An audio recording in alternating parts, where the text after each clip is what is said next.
We have this idea that it takes one to say yes, but two to say no, which means that that frontline person has to figure out a yes solution for the customer, or he's got to get permission to say no to the customer from a manager.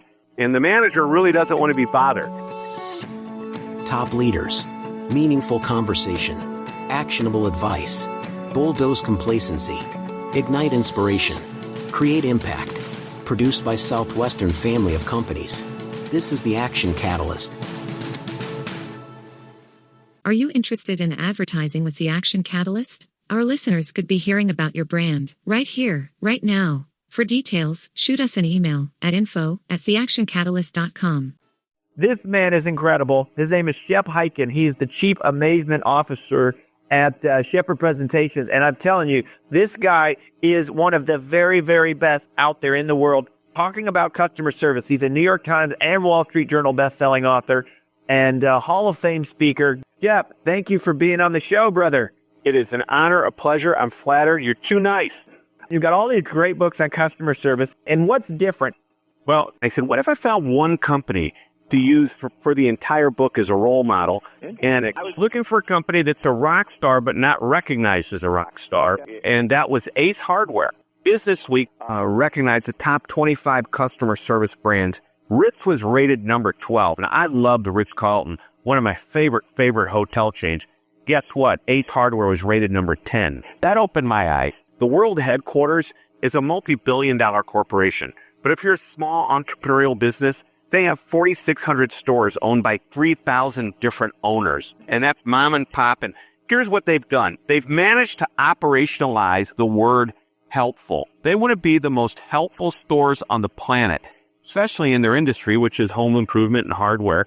And they have to compete against some pretty big companies. I mean, and the Home Depot or a Lowe's or a Menards go up right next to them. And the big box stores is who they had to compete against. It was David versus Goliath. And you know who wins? What are the things that customers really want today in terms of being helpful? How do we demonstrate, or do you have any examples? First of all, what customers want is they decide what it is that they want. Do they want the lowest price in town, or do they need help with something? Or do they need support, or they want value?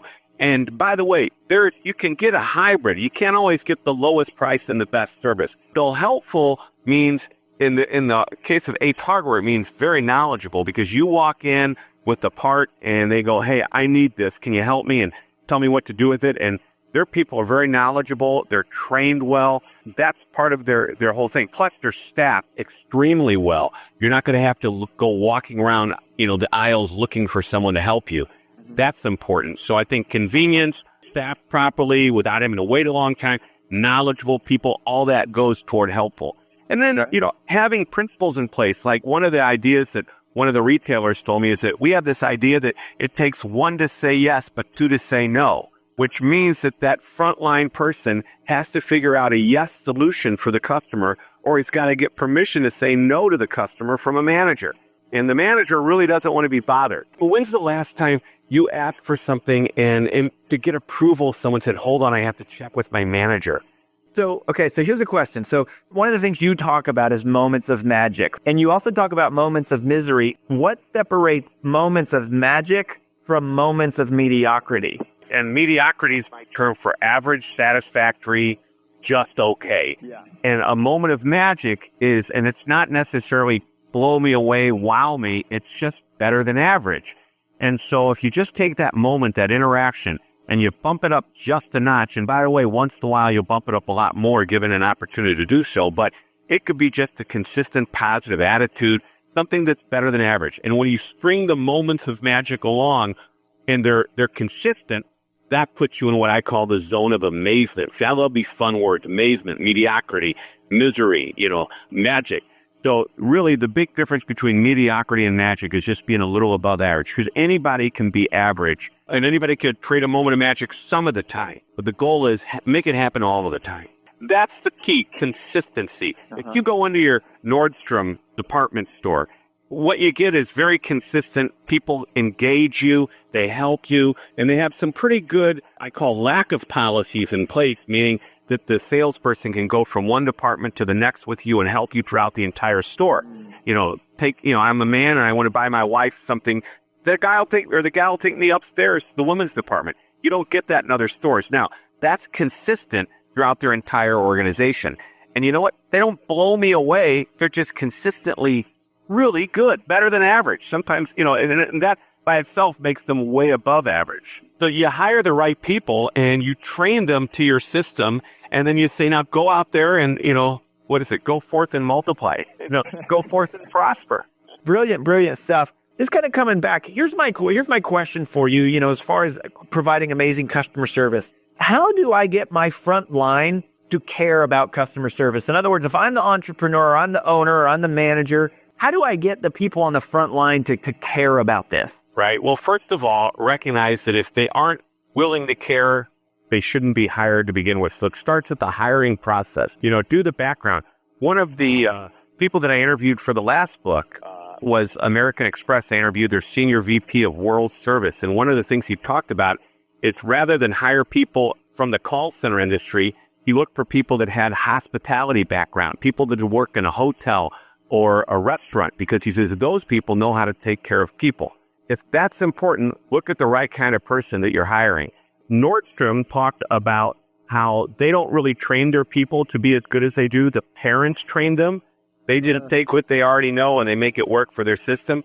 I mean, isn't that great? And so it's same thing with ACE. They hire the right people and then they train them. Training is so important. It's really difficult to throw somebody into the fire there and say, okay, now get out real quick without any kind of training. Let's say I'm a small, medium-sized business and I'm just trying to get people fired up and jacked up about the idea of providing amazing customer service. So there, what are some simple things that we can do pretty quickly that don't cost a lot that are going to improve my customer's experience immediately? All right, give everybody an index card and tell them that at the end of the week, you want them to write down an example of when they've created a great service experience, either for a customer or their internal customer, someone they work with, okay? Then you compile these cards. Somebody gets them, they compile them, they look through them, they pick the best of the best, and they share these. And what you also try and do, and I use that word operationalized a little earlier, operationalize some of these good positive experiences. Why can't they be happening all the time? Now, the next thing I want them to do is I want them not to just do this once. I want them to do it once a week for like the next 6 weeks. And what happens is at the end of the week, people are going, okay, what should I write about? And after about week 3 or 4, they're going, oh, this is a great one. This is what I want to write about. So instead of reflecting back, they're caught in the moment of giving that great service experience. Oh, I love that. Shep, thanks for joining the show, my friend. Thank you. Great to be here. Hope we do it again soon. If you enjoy this podcast, please make sure to subscribe. And to stay updated on everything that the Action Catalyst is up to, make sure to follow us on Facebook and Instagram at Action Catalyst Podcast and on Twitter at Catalyst_Action. And thanks for listening.